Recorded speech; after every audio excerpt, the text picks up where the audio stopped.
সবাইকে আমি আমার পক্ষ থেকে এবং বাংলাদেশ ছাত্রলীগ চাঁপাইনবাবগঞ্জ জেলা শাখার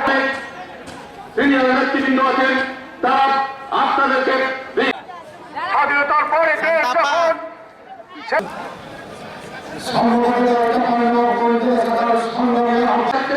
তাদেরকে স্পষ্টভাবে বলতে চাই,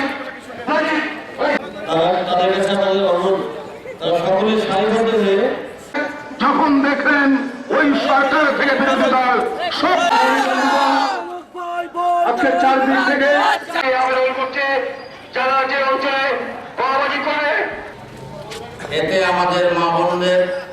অংশগ্রহণ